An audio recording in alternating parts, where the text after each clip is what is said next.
감사함으로 하나님의 말씀을 우리의 온 심령에 받았습니다. 오늘 비가 오는데 또 주차장도 닫혀 있는데 주님 앞에 나온 귀한 성도들 한 분 한 분 감사합니다. 하나님의 큰 은혜가 오늘 여러분 모두에게 부어질 줄로 믿습니다. 주님의 위대하심이 커지는 찬양, 주님의 위대하심이 커지는 찬양, 이런 제목으로 함께 은혜 나누겠습니다. 위로에는 두 종류의 위로가 있습니다. 텅 빈 위로가 있어요. 위로를 주는데 그 위로가 마음에 닿지 않아요. 어떤 위로는 충만한 위로가 있어요. 그 위로를 받을 때 눈물 콧물이 쏙 나면서 하나님이 만져주시는 것 같아요. 사람의 위로, 사람의 생각으로 하는 위로는 텅 빈 위로일 가능성이 높아요. 처음에는 그것도 참 고마운데 한 번, 두 번, 세 번 쌓이면 그게 더 이상 위로가 안 돼요. 충만한 위로는 성령님이 주시는 위로예요. 그러면 성령님의 위로를 받으면 어떻게 되죠? 그러면 불안과 두려움의 자리에서 일어나서 하나님을 믿고 하나님을 감사함으로 찬양하게 됩니다. 성령님이 주시는 위로는요, 불안과 두려움과 절망과 고통과 상처의 자리에서 우리를 일으킵니다. 그리고 다시 하나님을 믿고 의지하는 믿음의 삶을 살게 합니다. 그러한 위로자들이 다 되시기를 주님의 이름으로 축원합니다. 우리도 그런 위로자가 됐으면 좋겠어요. 오늘 성령 충만한 엘리사벳이 마리아에게 그런 위로자였어요. 엘리사벳이 마리아를 위로하자 마리아가 불안과 두려움의 자리에서 벌떡 일어납니다. 그리고 하나님을 진심으로 믿고 하나님을 찬양하게 됩니다. 이런 우리는 성령님이 주시는 위로의 통로가 되고 도구가 되면 정말 좋겠습니다. 목사인 제가 인간적인 위로의 말이 아니라 정말 충만한 위로를 줄 수 있는 그러한 성령 충만한 사람이었으면 좋겠습니다.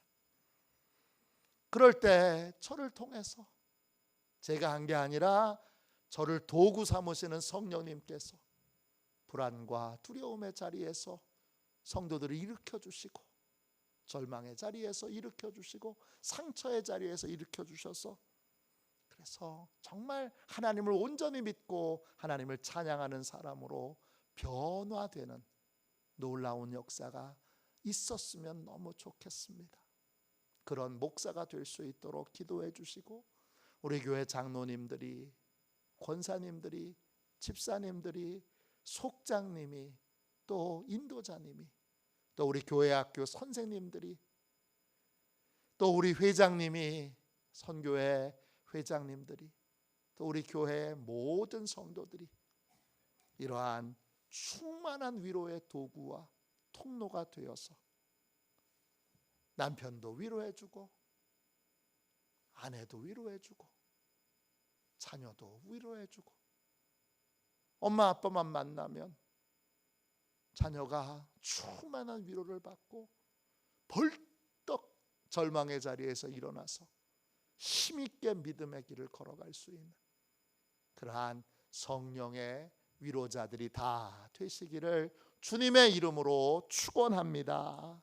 찬송가 413장 내 평생에 가는 길, 이 찬송을 작사하신 분은 호레이시 스페포드라고 하는 분이에요. 저렇게 생겼어요. 네, 새로 오신 부목사님이 오늘 PPT 처음 하셨는데 사진을 찾아내셔서 올려주셨어요. 이분 직업이 변호사예요. 믿음이 좋은 분이에요. 왜냐? 무디 목사님과 친구예요. 그리고 무디 목사님의 동역자이기도 했고 기도 후원자이기도 했고 물질 후원자이기도 했어요. 1873년도 11월 22일 스패포드는 충격적인 소식을 듣습니다. 스패포드는 바빠서 휴가를 가지 못했고 아내와 네 딸이 영국으로 배를 타고 휴가를 떠났어요. 그런데 이 가족이 타고 있던 배가 대서양을 지나면서 철제 범선과 충돌을 하게 됩니다. 그리고 그 배에 타고 있던 226명이 죽습니다. 그 죽은 사망자 중에 네 딸이 있습니다. 12살 애니, 7살 매기, 5살 베시, 그리고 2살 타네타.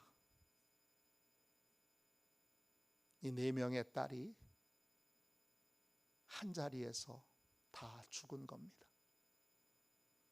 아내만 홀로 살아남아서 남편에게 급하게 전보를 보냅니다. 전보의 내용이 이런 거예요. 혼자만 살아남았음.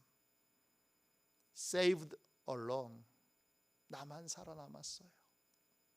비극적인 소식을 듣고 이 스패포드가 아내를 만나기 위해서 배를 타고 이제 가던 도중에 그 사고가 일어났던 지점을 지나가게 됩니다. 선장이 그 지점을 가리키면서 이렇게 말해요. 여기가 당신의 딸들이 잠든 곳입니다. 선장의 말을 듣고 그 현장을 보면서 복받쳐 오르는 슬픔과 고통을 견디지 못하고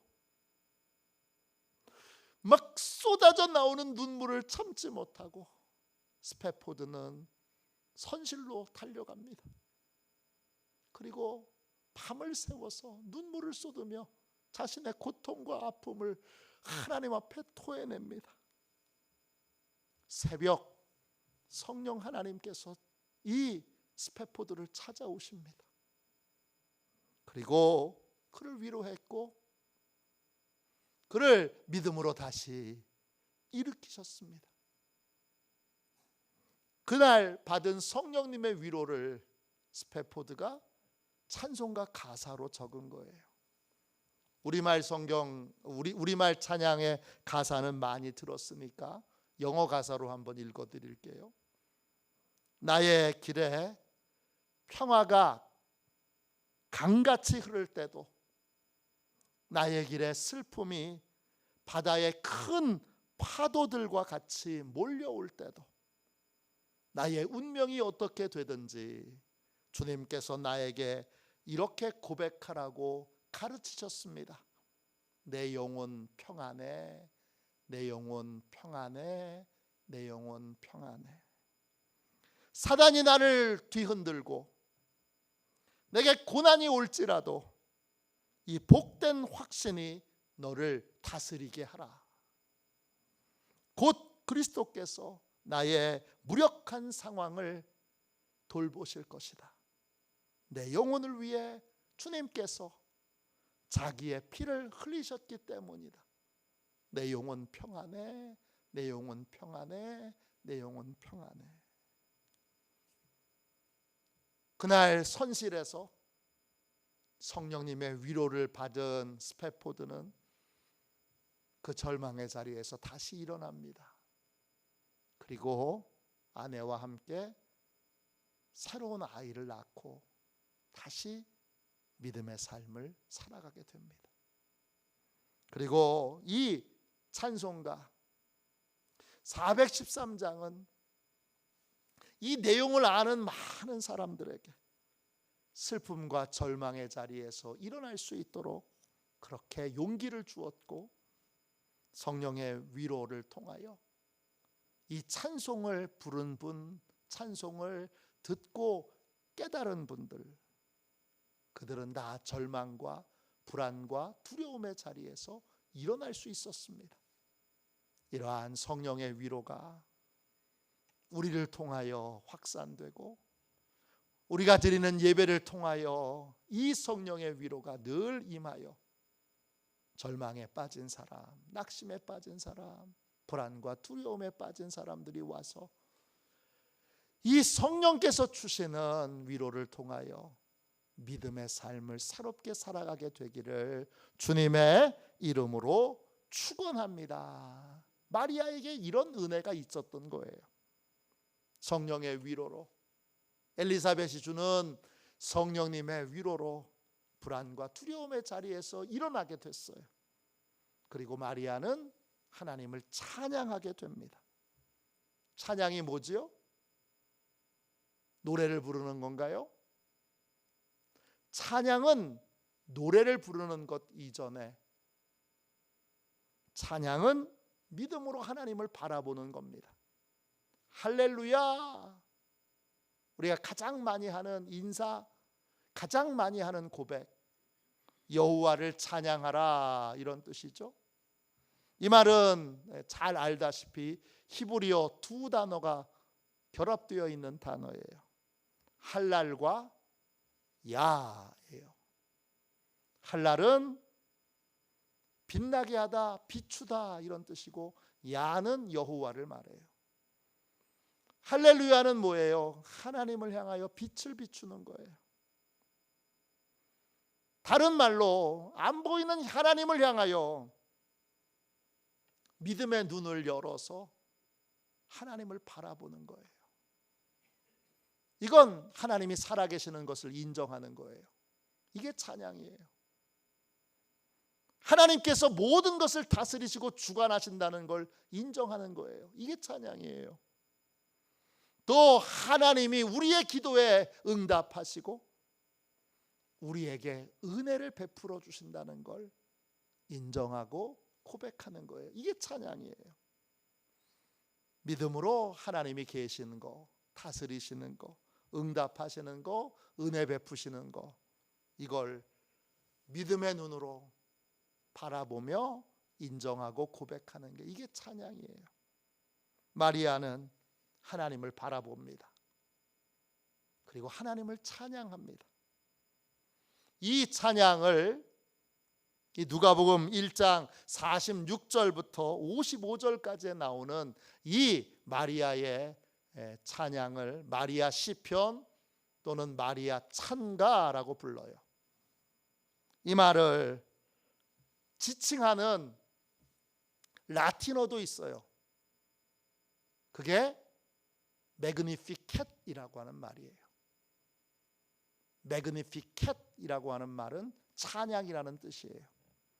이 말을 라틴어 전체로 보면 이렇게 되어 있어요. 저게 라틴어예요.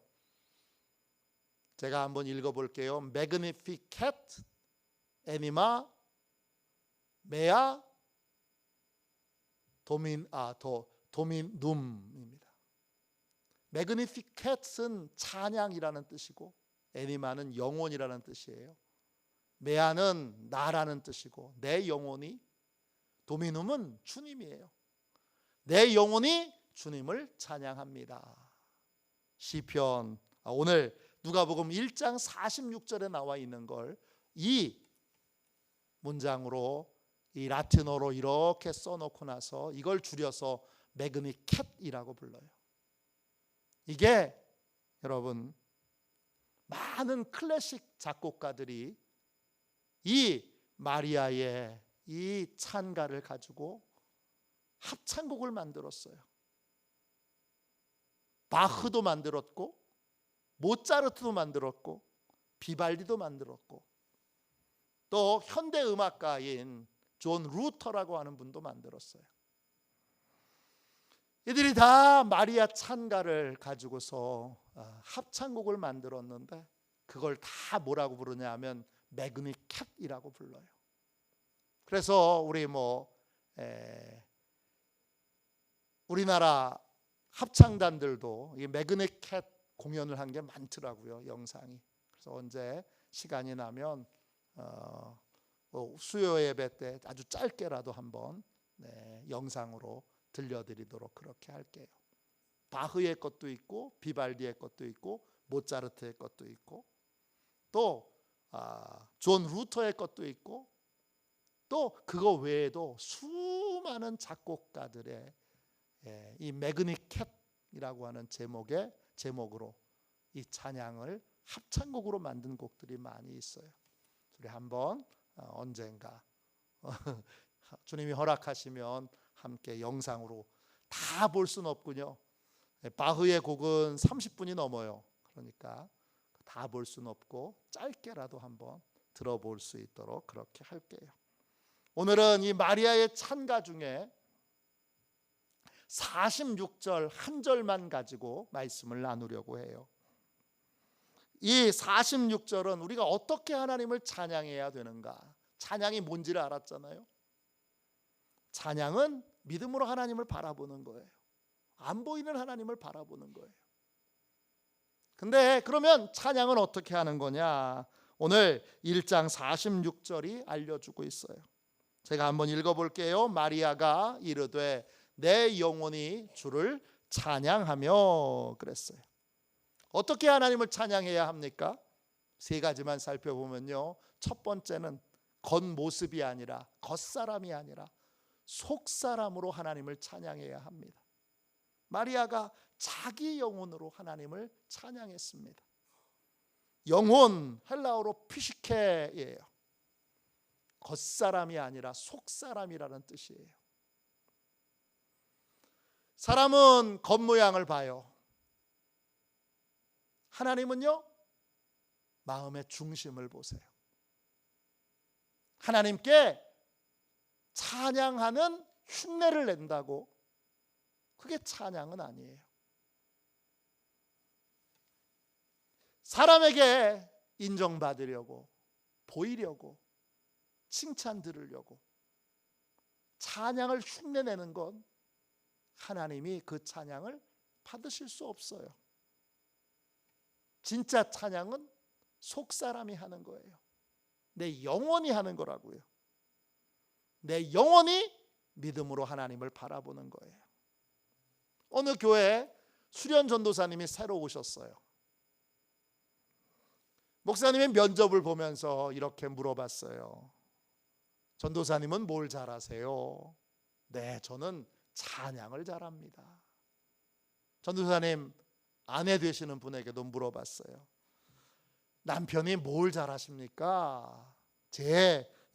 우리 남편은 찬양 인도를 기가 막히게 잘합니다. 저는 제 주변에서 제 남편보다 찬양 인도를 잘하는 분을 본 적이 없습니다. 이 전도사님이 그 교회에 부임했습니다. 한두 주 정도 지났는데 정말 찬양 인도를 기가 막히게 잘해요. 그래서 목사님이 어느 날 이제 금요 성령 집회 때 뒤편에서 박수를 치면서 막 그 전도사님이 인도하시는 그 찬양에 맞춰서 손뼉을 치고 있는데 그 순간에 하나님이 이런 음성을 들려주시는 거예요. 앞에서 찬양하는 저 젊은 종은 앞으로 찬양 때문에 망하리라 그러시는 거예요. 깜짝 놀랐어요. 이분은 찬양도 잘하고 또 공부도 많이 했고 또 잘생겼어요. 모든 면에서 뛰어난 분이에요. 이상해서 금요 성령 집회가 끝난 다음에 목양실로 불렀어요. 전도사님 찬양 정말 잘하시네요. 전도사님은 찬양할 때 어떤 마음으로 합니까? 전도사님이 이렇게 대답하는 거예요. 목사님 저는 무아지경으로 찬양합니다. 그래요? 오늘 제가 전도사님이 앞에서 찬양 인도할 때 하나님의 음성을 들었습니다. 하나님께서 전도사님은 찬양 때문에 망한다고 하셨네요. 전도사님, 찬양은 예수님께 하는 겁니다. 정신을 똑바로 차리고 예수님을 바라보며 앞으로는 예수님을 생각하고 예수님께 마음을 들여서 찬양하도록 하세요. 그 말에 이 전도사님이 충격을 받았어요. 그리고 목사님 앞에 조용히 무릎을 꿇고 이렇게 고백했어요. 목사님, 죽을 때까지 하신 말씀 잊지 않겠습니다. 예수 없는 찬양, 하나님을 바라보지 않는 찬양. 목사님도 속을 수 있어요. 성도님도 다 속을 수 있어요. 그런데 하나님은 안 속으세요. 우리는 진정으로 속사람이 찬양하는, 마음의 중심으로 영혼이 하나님을 찬양하는 진정한 찬양의 사람들이 다 되어야 할 줄로 믿습니다. 시편 30편에 가면 다윗이 예배를 드릴 때, 찬양할 때 반드시 기억해야 될 세 가지를 소개하고 있어요. 시편 30편 4절이에요. 주의 성도들아, 여호와를 찬송하며 그의 거룩함을 기억하며 감사하라. 성도는 세 가지를 해야 돼요. 뭘 해야 돼요? 하나님의 거룩하심을 찬송하고 기억하고 감사해야 돼요. 이 거룩함, 헬라어로 코데슈예요. 히브리어로 코데슈예요. 안식처, 피난처, 은신처라는 뜻이에요. 하나님이 위기의 순간마다 나의 피난처, 은신처, 또 안식처가 되어주시는 거예요. 이걸 기억하고 그리고 감사하고 입술을 열어서 찬양하는 것이 진짜 찬양인 거예요. 하나님이 내 인생에 피난처가 되어주셨던 것들을 다시 기억하고 감사하고 찬양하는 거예요. 그렇게 하는 것이 영혼으로 하나님을 찬양하는 거예요. 안전의 법칙이라는 말이 있어요. 누가 언제부터 썼는지 모르지만 이 말을 유행시킨 분은 김창옥이라고 하는 분이에요. 들어보셨죠? 이 서울여자대학교 교목실에서 겸임 교수로 재직하셨던 크리스찬 중에 한 사람이에요. 이분이 나 자신을 지키는 안전의 법칙이라는 걸 소개했는데 정리하면 이런 거예요. 내가 지키는 것이 나를 지켜준다는 거예요. 내가 교통법규를 지키면 교통법규가 나를 안전하게 지켜줍니다. 타인과의 약속을 지키면 신뢰가 지켜줍니다. 운동시간을 지키면 건강이 지켜집니다. 좋은 소비 습관을 지키면 가난에 빠지지 않게 됩니다. 내가 무언가를 지키면 그게 곧 나를 지켜주는 거예요. 찬양은 하나님을 향한 믿음, 하나님을 향한 신뢰를 지켜줍니다. 하나님이 유일한 피난처가 되신다는 걸 기억하게 하고 또 감사하게 하고 찬양하게 하는 것이 찬양이에요. 그래서 찬양의 결과로 우리는 하나님만을 믿고 하나님의 말씀에 순종하는 삶을 삶으로 하나님이 지켜주시는 삶, 하나님이 복 주시는 삶을 살 수 있는 거예요. 그게 바로 찬양인 거예요. 그래서 찬양하면 안전한 인생을, 행복한 인생을, 복된 인생을 살 수 있게 됩니다. 그게 바로 찬양이에요. 두 번째, 어떻게 하나님을 찬양해야 하지요? 둘째, 하나님께서 모든 것을 주관하시고 결정하시는 주님이시라는 걸 인정하고 모든 걸 주님께 맡겨야 합니다. 마리아는 하나님을 주님이라고 고백했습니다. 주님, 헬라어로 큐리오스예요. 주인, 소유주, 전문가 이런 뜻이에요. 하나님이 주인이세요. 온 우주 만물의 주인이실 뿐만 아니라 나의 주인이시니까 내가 이제 하나님의 뜻대로 쓰임 받도록 하나님께 나를 드리는 게 찬양인 거예요. 마리아가 하나님이 쓰시겠다고 하니까 자기 자신을 하나님께 드렸어요. 그게 찬양인 거예요. 그리고 동시에 내가 걱정하고 염려하고 두려워하는 모든 것들에 하나님이 최고의 전문가시니까 전문가에게 나를 온전히 맡기는 거, 그게 찬양인 거예요. 나를 드려서 하나님 마음대로 쓰시도록 나를 드리는 게 찬양이고, 그리고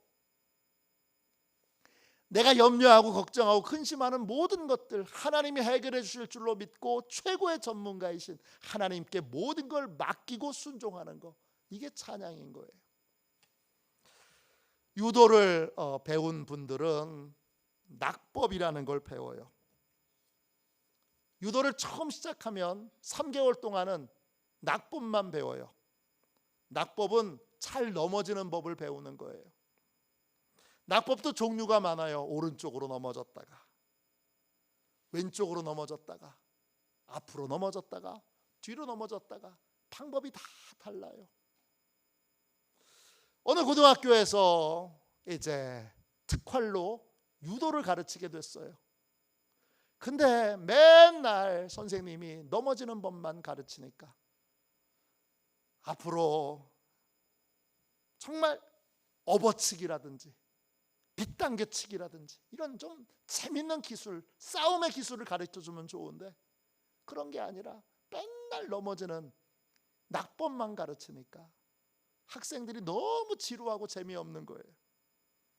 그래서 선생님께, 선생님 이제 낙법은 그만 배우고 좀 딴 거 좀 배웁시다 그랬더니 선생님이 이렇게 말씀하시는 거예요.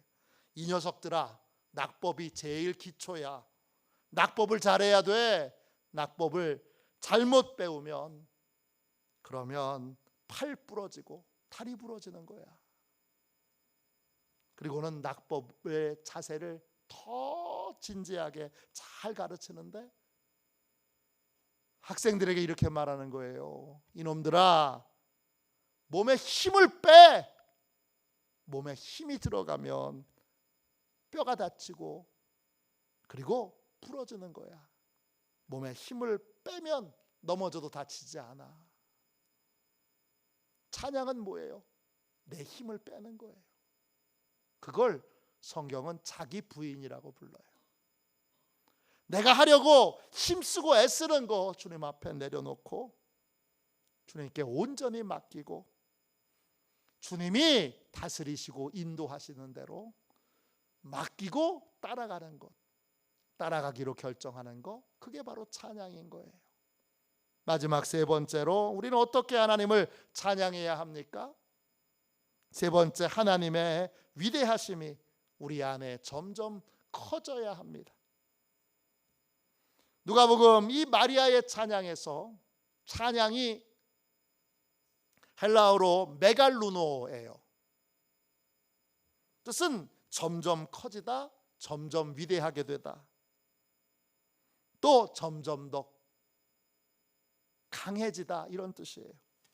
찬양은요, 찬양을 하면 할수록 그게 진짜 찬양이라면 내 안에서 하나님이 점점 크신 분이 돼요. 야, 이런 문제도 하나님이 해결하실까?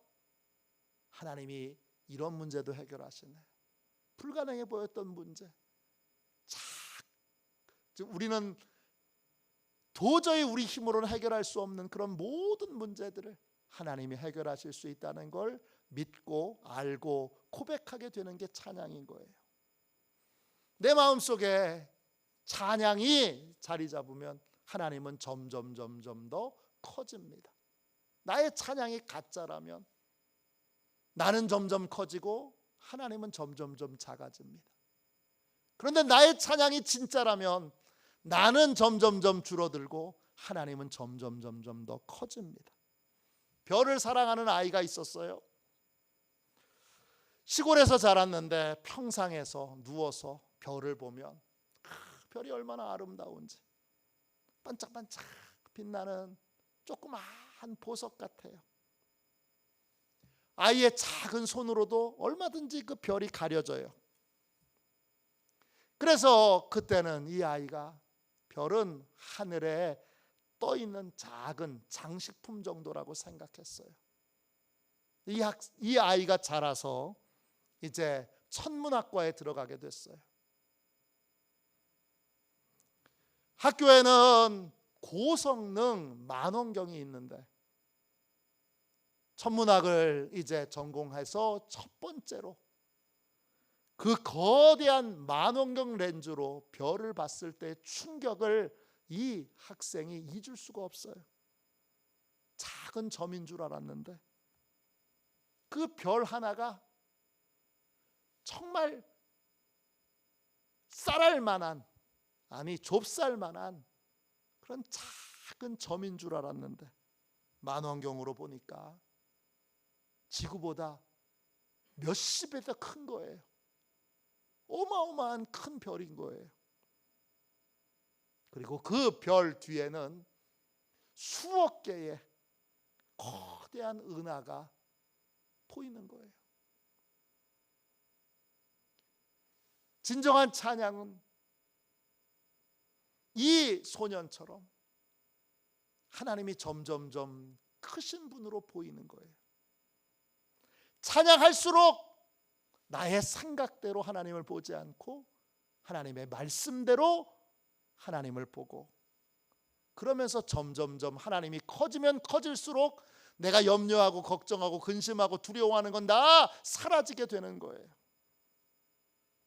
그래서 하나님이 커지면서 내가 지금 걱정하고 염려하는 게 정말 아무것도 아니구나, 이건 진짜 아무것도 아니었어, 그렇게 깨닫게 되는 것, 그게 바로 찬양인 거예요. 우리는 오늘 마리아의 찬가의 첫 번째 부분을 읽었어요. 이 말씀은 하나님을 어떻게 찬양해야 되는지를 우리에게 알려주고 있어요. 찬양은 믿음으로 보이지 않는 하나님을 바라보는 거예요. 어떻게 찬양해야 되죠? 겉모습이 아닌 속사람으로 하나님을 믿음으로 바라봐야 돼요. 또 하나님이 내 유일한 피난처이신 것을 기억하고 인정하고 고백하고 그리고 감사하며 찬양해야 돼요. 또 하나님이 진짜 내 인생의 주인이신 것을 인정하고 하나님께 나 자신을 드려야 되고, 하나님이 최고의 전문가이신 것을 인정하고 하나님께 까불지 말고 내 지혜와 내 지식을 내려놓고 모든 걸 맡기고 순종해야 돼요. 그리고 하나님의 위대하심이 내 마음에서 점점 커져서 찬양하면 찬양할수록 내가 걱정하고 염려하는 것들이 아무 문제가 아니라는 걸 알아야 돼요. 이것이 찬양이에요. 이런 찬양을 통해 우리는 하나님을 온전히 믿고 의지하고 따르는 복되고 안전한 은혜의 삶을 살 수 있게 됩니다. 저와 여러분이 이런 복된 은혜를 누리는 진정한 찬양의 사람들이 다 되시기를 주님의 이름으로 축원합니다. 우리 찬송가 79장 1절만 함께 찬양하고 우리도 마리아